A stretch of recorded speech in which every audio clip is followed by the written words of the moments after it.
On a cold day in Manhattan, January 7, 1904, Louise Boldt died at age 42.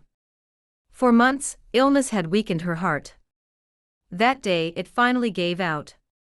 Within hours, a telegraph carried a short order north along the Hudson and up the St. Lawrence River to a small island scattered with tools, scaffolding, and freshly cut stone. The message was simple: stop all construction. On Hard Island, a name chosen for love as much as for its shape, around 300 workers were building a 6-story private castle with 120 rooms and nearly 44,000 square feet of interior space. They had labored for years on towers, arches, and halls of pink-gray granite brought from a nearby quarry. When the foreman read the message, chisels went silent. Painters set down their brushes. Carpenters placed their saws on sawhorses and stood still. Then, in a quiet line, the workers left the island. The project had been planned as a grand gift from George Boldt, a hotel genius who had once been a poor immigrant, to his wife, Louise. The castle was meant to be given on Valentine's Day, a stone and steel promise of love. But after Louise's death, George Boldt never returned. The unfinished building remained behind like a paused heartbeat. From busboy to hotel king, the story of the castle begins far from the Thousand Islands, inside the crowded kitchens of New York City. In 1864, a 13-year-old boy stepped off a ship from Prussia. His name was George Carl Boldt, born on April 25, 1851, on the island of Rügen in the Baltic Sea. Back home, he had seen summer resorts and old castles that touched the sky. In America, he had nothing: no money, no English, and no family at his side. He found a job in a dockside hotel doing the lowest tasks. As a busboy, he cleared tables, scrubbed pots, carried trash, and slept in a basement room. The pay was tiny, but he watched carefully. He learned what many people missed: a great hotel isn't only about buildings or food, it's about how people feel. If guests feel important and cared for, they come back and they tell their friends. By his early 20s, George had moved up to kitchen management. The work was long and heavy, and the pay still wasn't great. He tried his luck in Texas, but returned poorer than before. Back in New York, he took another kitchen job and kept learning. Then, a new door opened. In 1876, a respected club steward named William Carr needed someone strong and steady to manage the dining room of the Philadelphia Club, the oldest and most exclusive gentlemen's club in America. The members were the city's old money families, quiet, private, and accustomed to perfection. George accepted the offer and moved to Philadelphia.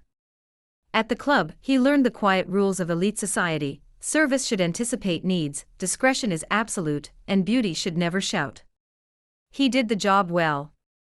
And there he met William Carr's daughter, Louise Augusta Carr. She had grown up around hospitality, design, and taste. With her father's approval, they courted. And on June 14, 1877, George married Louise. He was 26. She was 17. What made their union special was not money. Louise was not an asset but a partner. They would build everything together. A small hotel. A big idea. By 1881, the couple had saved enough to take a risk. George bought the Bellevue Hotel at Broad and Walnut Streets in Philadelphia. It was more a serious restaurant than a true hotel, but it was theirs. Louise transformed the experience with ideas that seem simple today, but were bold then: fresh flowers on every table, soft candlelight, more space between tables for privacy, and a clean, graceful look from the moment guests walked in. She also understood something many businessmen ignored. Wealthy women wanted beautiful public places outside the home where they could meet, host, and be seen with dignity. The Bellevue became that place. The food, led by chefs whom George paid well, was excellent. But people talked about Louise's touches, the feeling that this room was made for them. Word spread. Soon, the city's elite were regulars. There is even a story that the Boldts shipped Philadelphia terrapin to Queen Victoria, a sign that their reputation had crossed the ocean. George then bought the Stratford Hotel across the street, controlling both corners of a busy intersection. With competition gone and taste on their side, the Boldts were now a force. How New York's elite opened a bigger door. Powerful New Yorkers visited Philadelphia often and booked tables at the Bellevue. One of them was Abner Bartlett, a real estate agent who worked with William Waldorf Astor, heir to one of America's richest families. Bartlett noticed George's management and Louise's design instincts. He told Astor about the couple. In 1891, William Waldorf Astor began planning a new kind of hotel on Fifth Avenue in New York, bigger, grander, and more refined than anything in America. He needed the right leader. He invited George to come to New York and run it. There was one problem.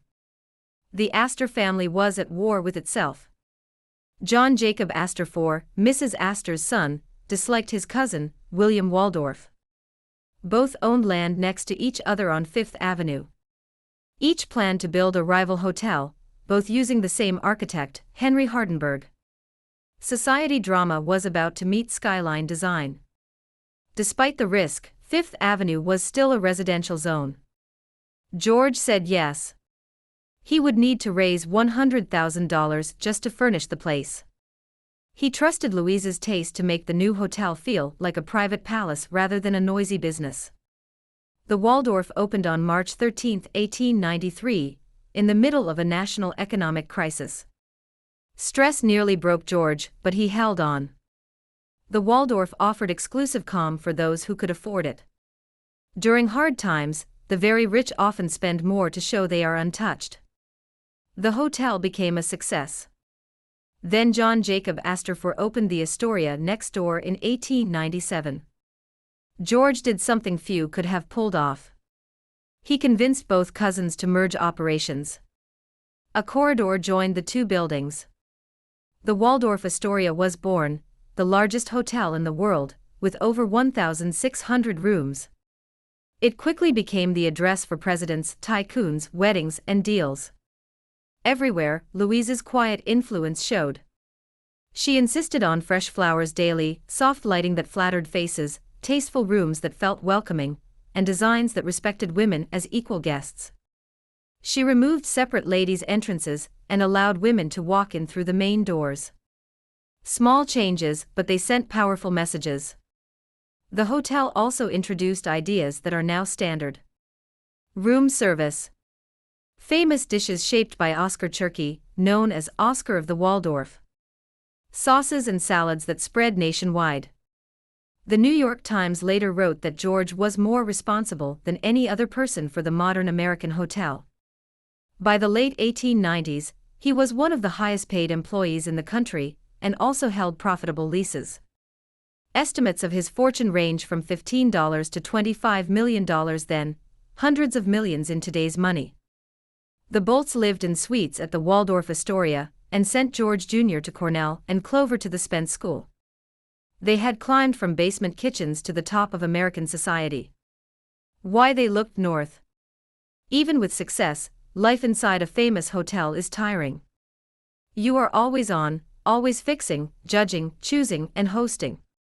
George remembered the quiet islands and castles of his childhood. Louise wanted a place that was private and theirs.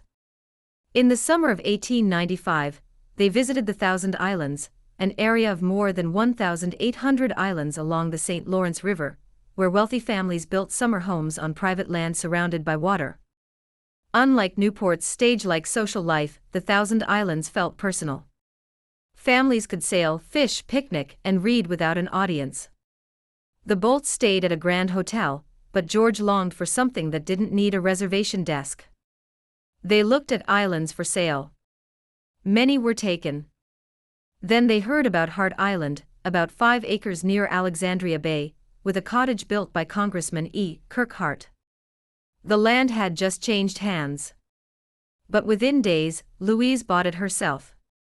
The recorded price was $1, likely a legal figure, not the true cost. Once the papers were signed, George altered the spelling to Hart Island. He even had the shoreline reshaped so that, from above, it looked like a Valentine heart. He wanted the symbolism to be clear. This was a place for love, not just a summer address.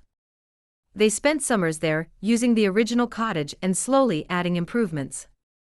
Meanwhile, George purchased more land, especially on Wellesley Island, where he built a farm, a golf course, polo fields, stables, tennis courts, and cottages for friends. He hosted with joy. But Hart Island remained the most special place. Smaller. Closer. More private. As George Jr. and Clover grew, they swam, rode, and explored. Louise, who had spent 20 years designing beautiful spaces for other people, finally had a place to design for herself. A castle for Valentine's Day. By 1899, the cottage felt too small. The Boldts did not want just more rooms. They wanted a true home, where the family could gather in comfort and invite guests without turning it into a hotel. Louise dreamed in detail. Fine light. Good flow from room to room. Gardens that felt European, but did not fight the local landscape. George made a decision that matched both his boldness and his heart. He would build a castle. Not just a mansion called a castle, but a design inspired by the Rhineland towers and keeps he remembered from Prussia. He hired the Philadelphia firm G.W. and W.D. Hewitt, the same architects, who would design his massive Bellevue Stratford Hotel in Philadelphia. The instruction was clear. Design the grandest private castle in America. Louise reviewed the plans and gave strong input on layouts, lighting, and finishes. The goal was not a showpiece for strangers. It was a functional family home, with beauty and strength. The plan called for a 6-story main building with multiple towers, 120 rooms, and a footprint of around 170 by 160 feet. The exterior would be built from rose-colored granite quarried from nearby Oak Island, which George also purchased for the project. The budget was set at $2.5 million, well over $80 million in today's value. George could afford it. He chose Valentine's Day, 1905, as the symbolic date to unveil the finished home to Louise. An entire island estate. The main castle was only part of the vision. George planned a complete island estate. A yacht house on Wellesley Island, tall and long enough to hold large boats, including a 104-foot houseboat named La Duchesse, with room for dozens more watercraft. A powerhouse on Hart Island, disguised as a medieval tower, but built to hold a steam generator that would supply modern electric light to every room and walkway. The Ulster Tower, a playful guest house inspired by a German defense tower, with a bowling alley, billiard room, library, bedrooms, a kitchen, and a shell room for dancing beneath a round ceiling. A dramatic waterside entrance arch with a drawbridge, so visitors arriving by boat would feel they were entering a private kingdom.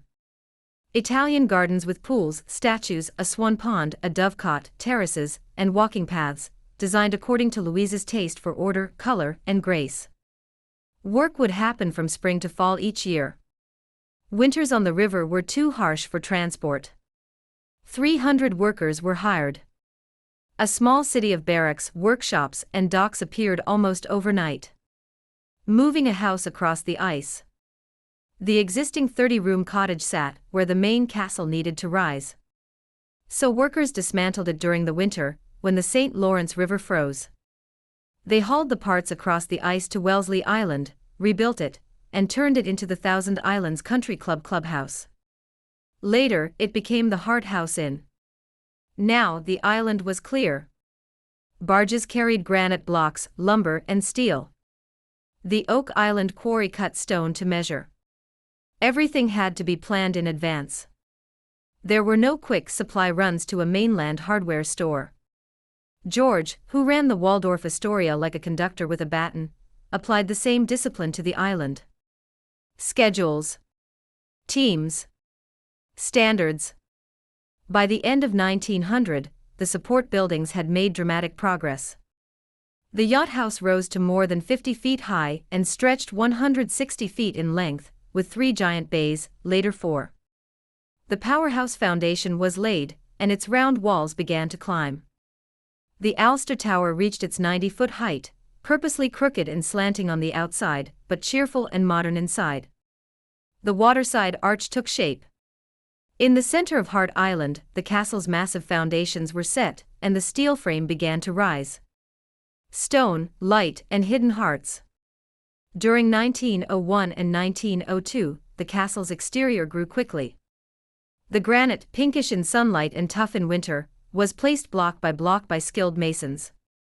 The Hewitt drawings called for towers of different heights, so the roofline would feel like a story told in steps. The windows were framed for both views and airflow. Throughout the design, small heart shapes appeared in stone carvings, railings, and tile patterns. Not loud or playful but quiet symbols of purpose. This was a monument to love. Inside, the plan balanced public and private space. The ground level welcomed visitors with a grand hall, dining rooms, and sitting rooms. The second level held family bedrooms, a master suite for George and Louise, and comfortable guest rooms. The basement concealed modern systems, kitchens, storage, mechanical rooms, and tunnels that allowed staff to move unseen between buildings and reach the powerhouse in any weather. Outside, Louise worked closely with landscapers to shape the gardens. She wanted formal lines, low hedges, geometric beds, and fountains that caught the sun, but also quiet corners where people could read or talk. The swan pond was placed to create calm views from the main rooms. A dovecot added movement and sound, wings, coos, and signs of life around stone. Illness changes the schedule. By 1901, Louise felt unusually tired and short of breath. At first, she ignored it. The Waldorf Astoria still demanded decisions, and Hart Island still needed her eye. But in 1902, doctors finally told the truth. She suffered from tuberculosis, or possibly heart disease. Records are unclear. Treatments were limited. Rest. Fresh air. Light activity. The Thousand Islands air might help, but there was no cure. Even while ill, Louise remained involved. Workers built temporary ramps, so she could reach the upper floors without climbing. She reviewed tiles, wallpapers, and light fixtures from chairs placed near windows. She chose fabrics and furniture styles, often from catalogs, photographs, and samples brought to her bedside. The castle was still hers in spirit, even as her body slowed down. George pushed the work forward. By late 1903, most interiors were far along. The gardens were planted. Systems were being tested. The final push would run through 1904. And then, on February 14, 1905, he would walk Louise through a finished home. But in January 1904, her strength failed. Stop all construction. On January 7, 1904, Louise Augusta Carr Boldt died in Manhattan. George Jr., 24, and Clover, 20, were with her. The death certificate listed heart failure. Whether the heart failed because of lung disease or long-term weakness, the result was the same. George sent the telegram. On Hart Island, men put down their tools. The castle stood about 90% complete. The exterior was finished. Windows and doors were installed. Most rooms were plastered and floored, some already furnished. The yacht house was ready. The Alster Tower had hosted parties. The powerhouse could run. The gardens were in, and waiting for spring. George never reversed the order. He did not return to the island. Some newspapers hinted he may have visited once later, but the consistent story says he stayed away for the rest of his life. The work had been for Louise. Without Louise, finishing it felt wrong.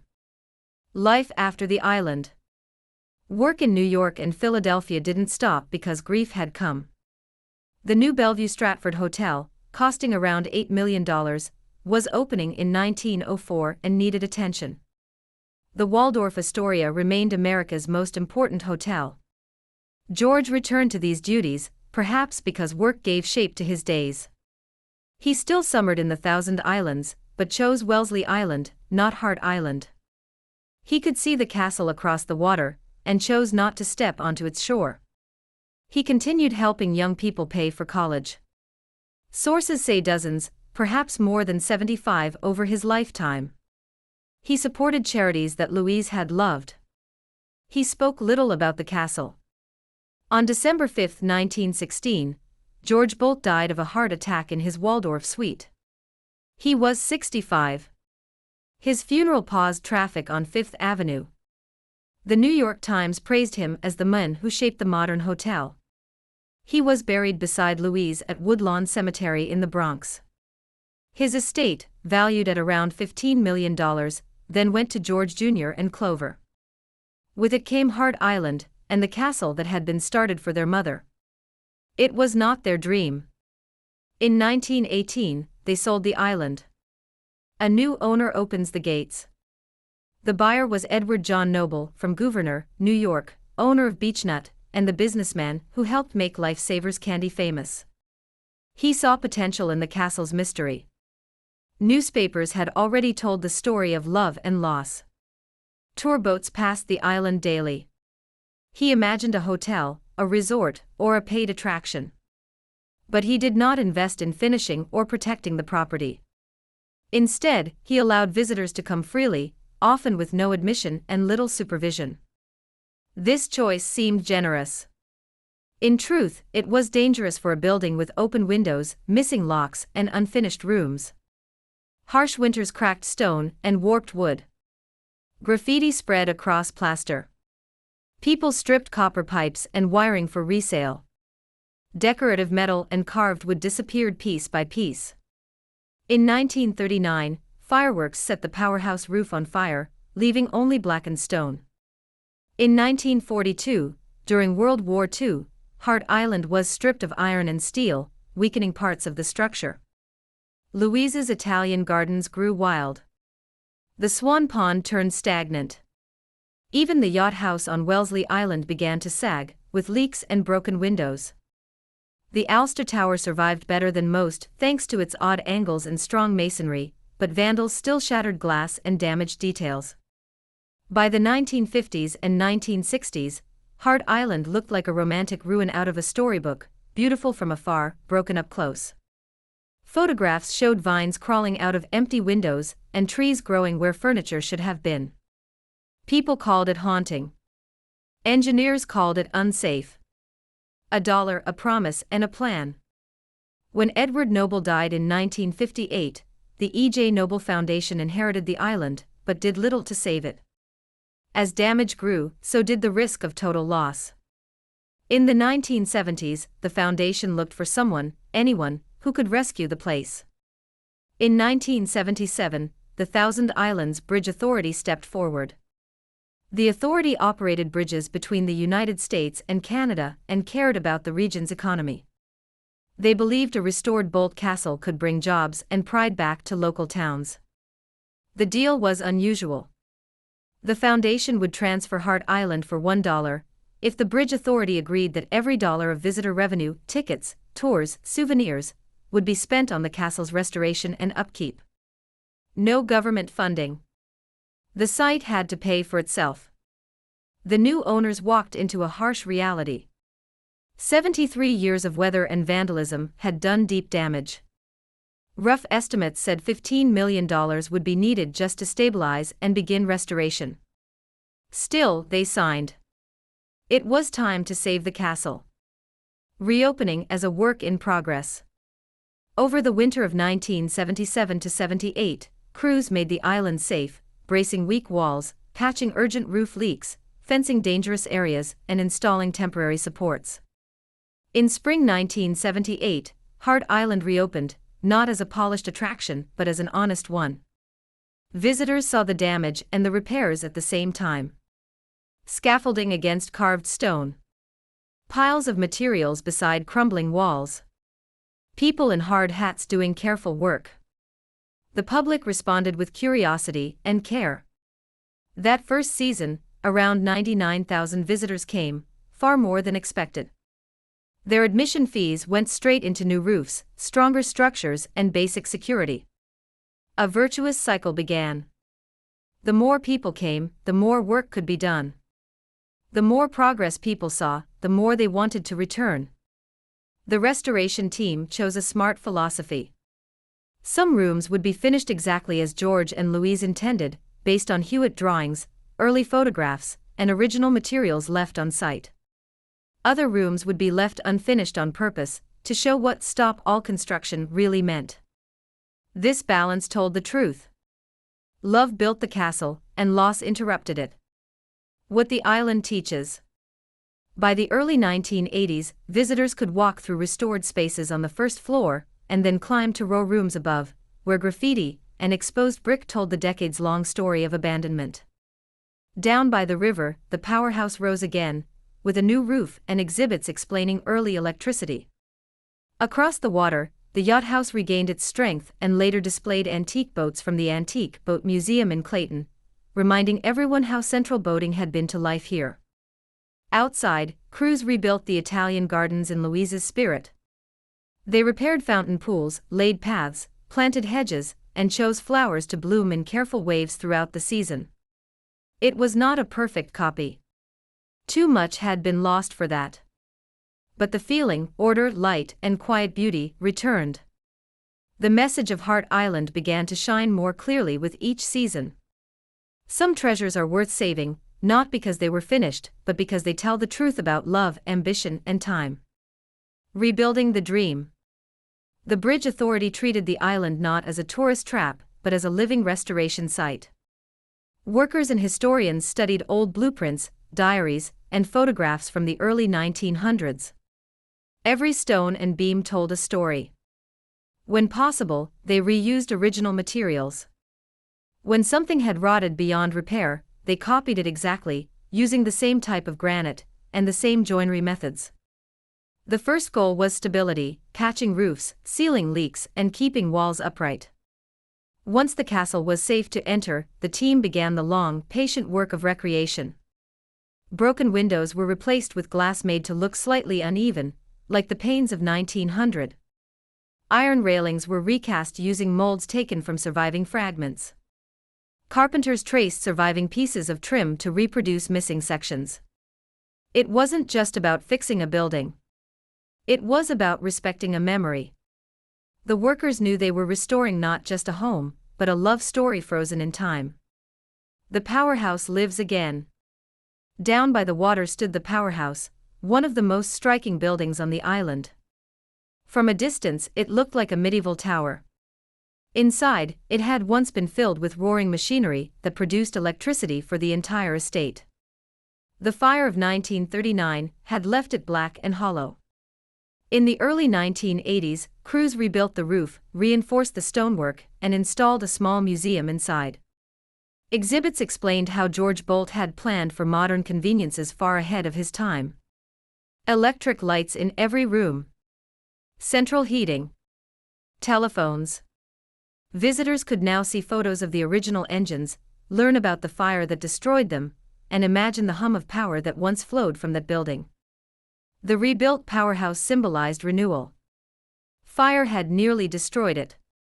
Yet its stone shell had survived. In many ways, it mirrored the story itself, devastated by loss, but still standing, still capable of light. The yacht house across the water. Across the channel on Wellesley Island, the yacht house had weathered decades of storms. Its roof leaked, and its wood had turned gray with age. Restorers stripped away the rot and replaced beams while preserving the original shape. A vast structure, large enough to store boats 3 stories tall. When the building reopened, it housed gleaming wooden boats from the early 1900s, including George Boldt's own houseboat, the La Duchesse. Inside, the air smelled of varnish and river water. The echo of footsteps mixed with the quiet creak of old timber. The space felt alive again, not as a private boathouse, but as a museum celebrating the region's boating heritage. Gardens for Louise. While stonemasons worked on the castle, landscape artists turned their attention to Louise's gardens. Old photographs showed rows of hedges, curving paths, and fountains arranged like lines in a poem. But time had erased most of them. Only broken statues and cracked stone pools remained. Using those photos as guides, workers replanted the island with tulips, roses, and lilacs. They repaired the fountains, restored terraces, and rebuilt the stone steps leading down to the river. Slowly, the island began to bloom again. The gardens were not identical to the originals. But their spirit was the same, peaceful, colorful, and welcoming. Today, when visitors walk these paths, they can almost picture Louise choosing flowers and adjusting the edges of the beds, just as she had done more than a century ago. Room by room. Memory by memory. Inside the castle, each room presented a new challenge. The grand hall, once open to the wind, was restored first. Craftsmen repaired the sweeping staircase and recreated the carved balustrades using oak from the same region as the original. Plaster artists studied old paint samples to recover the original shades of cream and gold that Louise had chosen. The library was refitted with dark wood paneling and shelves lined with period books. The drawing room glowed again under crystal chandeliers. Bedrooms were dressed with linens and furniture appropriate to the era. Every object was chosen to tell a story, not of royalty but of affection and taste. Even the servants' areas were rebuilt to show how the household would have functioned day to day. Narrow staircases. Polished brass bells. Long hallways for quiet footsteps. Visitors could finally imagine the island alive again, filled with cooks, gardeners, guests, and the laughter of a family. Unfinished floors. Honest history. The upper stories, however, were left much as they had been found. Bare walls. Exposed brick. Graffiti from decades past. This decision was intentional. Curators believed that leaving part of the castle unfinished told the story better than any full restoration could. Walking through these empty spaces, visitors can see how far the dream had come, and how suddenly it stopped. Names scratched into plaster, some from the 1920s, others from the 1960s, form an accidental timeline of fascination. The rawness reminds everyone that beauty can survive, even when perfection never arrives. The rebirth of a legend. By the late 1980s, Boldt Castle was drawing crowds from around the world. The restoration was working, not only structurally but emotionally. What had once been a ruin now stood as a living monument. Tour boats brought visitors from both the American and Canadian sides of the river. Shops in Alexandria Bay flourished. Each summer, ticket sales funded new repairs. Stonemasons rebuilt cracked arches. Electricians installed safe, modern wiring hidden behind old walls. Plumbers replaced corroded pipes. Slowly, the castle regained its dignity. By the early 2000s, nearly $30 million had been reinvested into the island, all from visitors' pockets as promised. No tax dollars. No corporate sponsors. Just people moved by the story of George and Louise. Weddings and wishes. Today, Heart Island has become one of the most romantic destinations in North America. Every summer, hundreds of couples choose to marry there. Some exchange vows in the gardens. Others inside the restored rooms, or in the Ulster Tower, where music once echoed through the circular halls. The irony is touching. A place born from heartbreak now witnesses celebrations of new love almost every day. Couples often tell guides that they chose Boldt Castle because they wanted a setting that felt timeless. Proof that love, even when interrupted, can last forever in memory. Each wedding adds another layer to the story, transforming private tragedy into shared hope. A living classroom. Boldt Castle is also a classroom without walls. School groups visit to learn about architecture, engineering, and social history. Teachers use it to explain the Gilded Age, a time when American wealth and ambition reached for the same heights as European nobility. Students see how an immigrant like George Boldt could rise from clearing tables to building an empire of hospitality. They learn that success is rarely simple. That fortune cannot protect against loss. And that dreams, even unfinished ones, can inspire generations. For local families, the castle represents more than history. It is part of their identity. The restoration provided steady work for carpenters, masons, landscapers, and boat operators. Tourism dollars built restaurants, shops, and small hotels all along the river. The love story that began with two people now supports an entire community. The meaning of incompletion. The most striking thing about Boldt Castle is that it remains intentionally incomplete. This choice gives it a rare emotional honesty. If it had been finished exactly as George planned, It would simply be another grand estate. But the halted construction, the empty upper floors, and the silent staircases remind visitors of something deeper. That life can change without warning, and even the richest hearts can break. Every person who visits the island stands in the same silence that once filled George's life after Louise died. The castle's unfinished walls say what words cannot. Love is powerful, but it doesn't always get a happy ending. Yet even unfinished love can leave beauty behind. Hidden paths and quiet work. A successful estate runs on quiet work. The main corridors were built for guests. But the tunnels and service stairs were built for staff. Supplies could move without crossing formal rooms. Coal for the powerhouse traveled through protected passages so storms could not slow the flow. Kitchens were arranged like a careful map. Cold storage. Prep tables. Pastry. Dishwashing. Dessert stations, each with its own rhythm. The goal was beauty that looked effortless, because the hard work happened out of sight. The staff areas were not sloppy or cheap. They were plain, sturdy, and clean, because George respected good work. He had started in a kitchen and never forgot what it felt like to carry plates until your hands shook. He planned this house to be a place where workers could do their jobs well.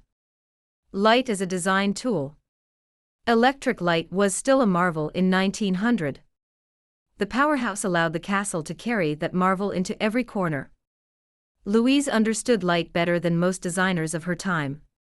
In restaurant dining rooms, she had learned how a lamp could change a face and a mood. On the island, she used that knowledge for comfort. Large rooms used chandeliers, not only from the center, but sometimes in pairs to avoid harsh shadows. Wall sconces along corridors kept light at eye level, for safety and calm. Reading lamps were placed at the ends of sofas and beside chairs so guests would not have to strain. Outdoors, small lights along paths guided evening walks without flooding the gardens with harsh brightness. The entire plan said, "You are welcome. You are seen. You are safe." Water and weather. Life on a river teaches patience. Some mornings, the water lay flat like glass. On others, wind pushed waves against the seawalls. In winter, the St. Lawrence turned white and hard. Ice pressed against the stone edges and made long cracking sounds at night. The castle had to answer to all these moods. That is why the foundations were deep and the walls thick. That is why the roofs were pitched to shed snow, and slate was chosen to survive cycles of freezing and thawing. The garden team learned the island's microclimates. They knew which beds caught the morning sun first, and which corners stayed cool in the afternoon shade. They chose plants that could tolerate wind. They laid paths that drained well. They placed benches where you could feel the breeze, without being exposed to it. Every choice respected the power of water and weather.